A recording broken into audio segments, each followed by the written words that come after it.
Most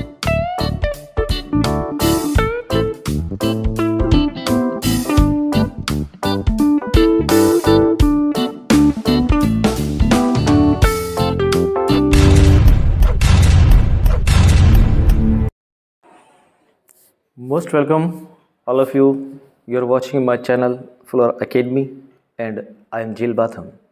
This chapter has been taken from 10th class. Your book is Footprints Without Feet. Your chapter is The Making of a Scientist. Robert W. Peterson, written by. So, our first question is, how did a book become a turning point in Richard Ebright's life?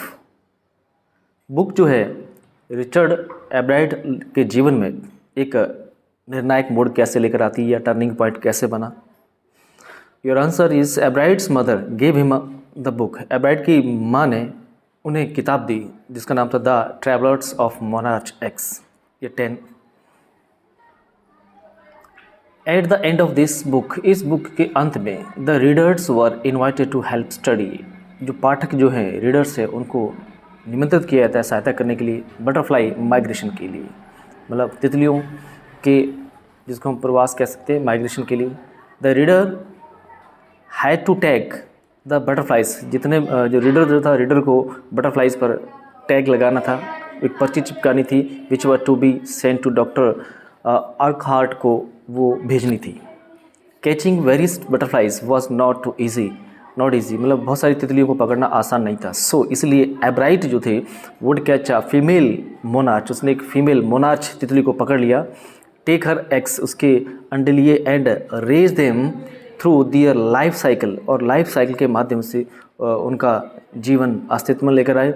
Then he would tag their wings, तब उन्होंने पंखों पर उनके tag लगाया. And let them go, और उन्हें जान दिया. Thus the book turned him to be a butterfly raiser, और इस बुक ने उन्हें एक बटरफ्लाई रेजर के रूप में बना दिया, मतलब पालक. रेजर यहाँ पे एक पालक, पालन पोषण करने वाले के रूप में बना दिया. सेकंड क्वेश्चन है कि how did his mother help him. उनकी माँ जो थी उसकी सहायता कैसे किया करती थी?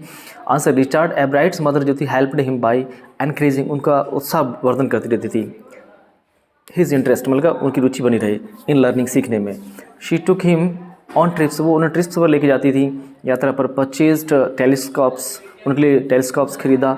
एंड माइक्रोस्कोप्स खरीदा, कैमरास खरीदा. एंड माउंटिंग मटेरियल्स, और जो मढ़ने वाले मटेरियल्स तो वो भी खरीदे. एंड अदर इक्विपमेंट्स, और अन्य चीज़ें भी खरीदी फॉर हिम, उनके लिए. She found things for him to learn, और उनके लिए सीखने के लिए चीज़ें भी खोजती. क्वेश्चन नंबर 3 है आपका, what lesson does Ebright learn.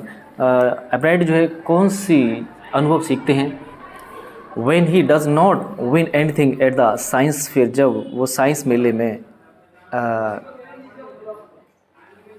जीत नहीं पाते हैं. When Ebright does not win any prize, जब वो कोई भी प्राइज नहीं जीत पाते हैं एट द साइंस फेयर पर. ही लर्न्स, वो सीखते हैं कि that efforts will have to be made, कि प्रयास करना होगा. टू कंडक्ट रियल एक्सपेरिमेंट्स, वास्तव प्रयोग करने के लिए. In order to win something, कुछ जीतना है तो. No prize can won by only making a neat display, मतलब सिर्फ चीज़ों को व्यवस्थित कर देने से प्राइज नहीं जीता जा सकता है. क्वेश्चन 4 है आपका, what experiments and projects does he then undertake. तब उन्होंने कौन से प्रयोग या उन्होंने योजनाएं थी उन्हें प्रारंभ की. उसके बाद ही देन अंडरटेक्स दीज एक्सपेरिमेंट, वो इस प्रकार के एक्सपेरिमेंट लेते हैं एंड प्रोजेक्ट्स लेते हैं.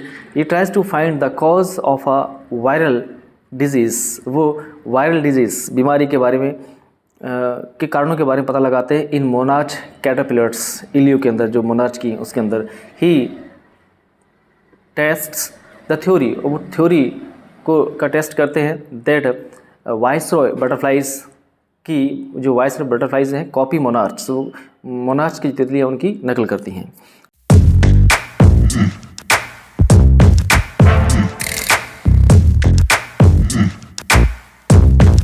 ही फाइंड्स, और वो ये भी पाते हैं, finds out the purpose of gold spot on the monarch pupa, monarch pupa पर जो गोल्ड धब्बे जो बने होते हैं उसका भी कारण निकालते हैं.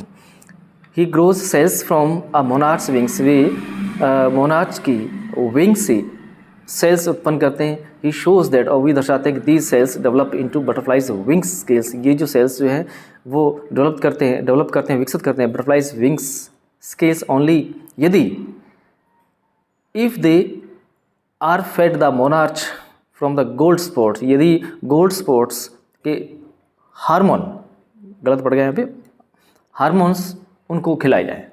ही डेवलप्स हिज ऑन थ्योरी, वो अपनी खुद की थ्योरी तैयार करते हैं ऑन हाउ सेल्स वर्क, और किस प्रकार से कार्य करते हैं। What are qualities that go into the making of a scientist, एक साइंटिस्ट बनने के लिए कौन से गुणों की आवश्यकता होती है। अकॉर्डिंग टू द ऑथर के अनुसार 3 एस्पेक्ट्स या qualities go into a making of scientist बनने के लिए। फर्स्ट राइट माइंड, दूसरा है curiosity to explore things continuously, and third the will to win for right reasons.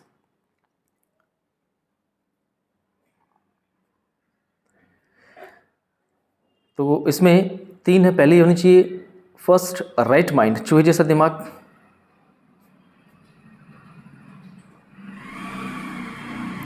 जिसको हम उत्कृष्ट बुद्धि कह सकते हैं हम इसको।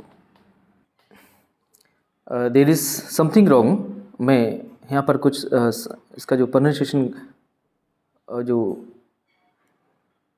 ट्रांसलेशन गलत हो गया। फर्स्ट राइट माइंड मतलब उत्कृष्ट माइंड, यहाँ पे RET की स्पेलिंग, राइट की वो चूहे की स्पेलिंग अलग है, लेकिन वो जल्दबाजी में वो पढ़ने में आ गया, तो यहाँ पे उत्कृष्ट मतलब यहाँ पर है, तो आप इसे उत्कृष्ट समझें, ना कि रैट चूहा।